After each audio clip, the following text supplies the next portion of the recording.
good. So we'll just quickly use this to apply it to solve a side. So I think we have two problems here, similar to last class. I think, yeah, okay, good. So we have two problems here, great. In the problem on the left, we're solving for a missing side. In the problem for the right, we're solving for a missing angle.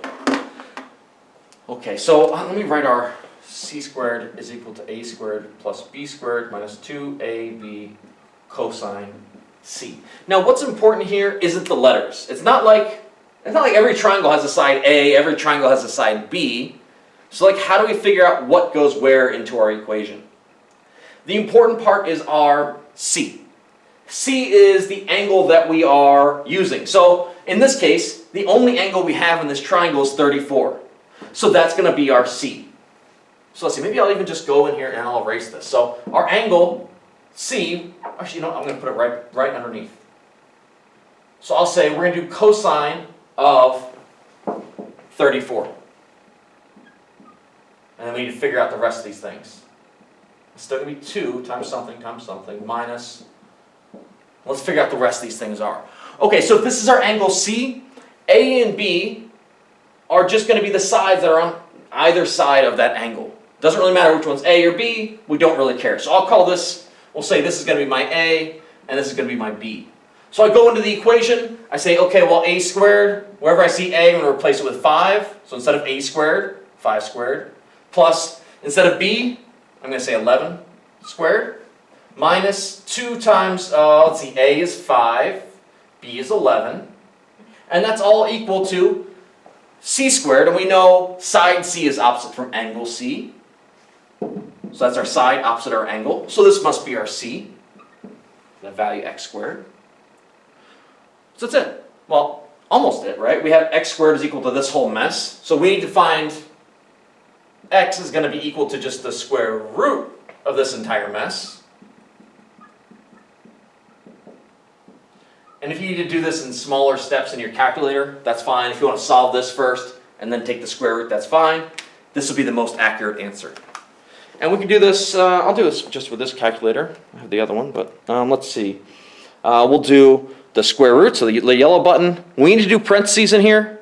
Whenever we do our, always a good idea to have some parentheses in here, just make sure you don't make a mistake. 5 squared plus 11 squared minus 2 times 5 times 11 times cosine 34, close parentheses.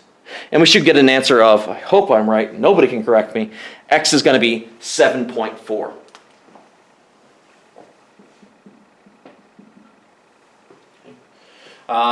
Yeah, so that should be the answer for that one. Now I have another one, problem on the left side. I have all the sides, but I don't have the angle. So what I'm going to do is I'm still going to use the law of cosines here. But I'm just going to solve for an angle instead of a side. So let's see, how can I write this? Let me do it, I'll just kind of cover up some of this. So c squared is equal to a squared plus b squared minus 2ab cosine c.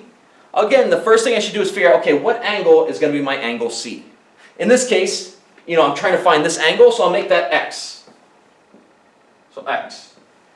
And again, knowing that this is my C, right? This is my angle C. Knowing that lets me figure out where A, B, and side C are. Okay, so if this is angle C, sides A and B should be on either side of it. So we'll change A into, what this is 8, so I'll call this A. We'll make it nicer, 8. Times, so then B is going to be 4. So 2 times 8 times 4. Minus, let's see, A squared is going to be, what do we say? This is going to be A, and this is going to be B. So B is 4 squared, A is 8 squared, is equal to C squared. Now a little bit different from the last problem, we actually have a side C. We know what the value of side C is, so we'll say C squared is, C is 6, so C squared is 6 squared. I guess I'm going to do a little bit of math here, I'm going to expand this a little bit, 36. 6 squared is equal to 64 plus 16 minus 2 times 8 times 4. I feel like I'm going to make a mistake, and nobody's going to be able to correct me. So I'm going to say 2 times 8 times 4. Okay, 64, just to be safe. 64 cosine x. And then we just solve this a little bit. Okay, I'm going to subtract Subtract these two from 36, so 36 minus 64 minus 16. I get minus 44 is equal to minus 64 times cosine of x. Divide both sides by cosine by negative 64. So cosine of x, run out of space, is equal to 44 divided by 64. If I want to find x, I just take the cosine inverse of 44 over 64. So let's see, cosine inverse of, again, parentheses, 44 divided by 64, and we're getting an answer of 46.57 degrees. Whew. Okay, so a little bit heavy on the algebra, but again, these formulas can be used. There was no right angles, there was no right triangles in either one of these figures, and I could apply directly. So you can too. And that's going to be it for today. So again, we talked about the law of cosines, why it works, why the theorem exists, and how we can use it to solve problems.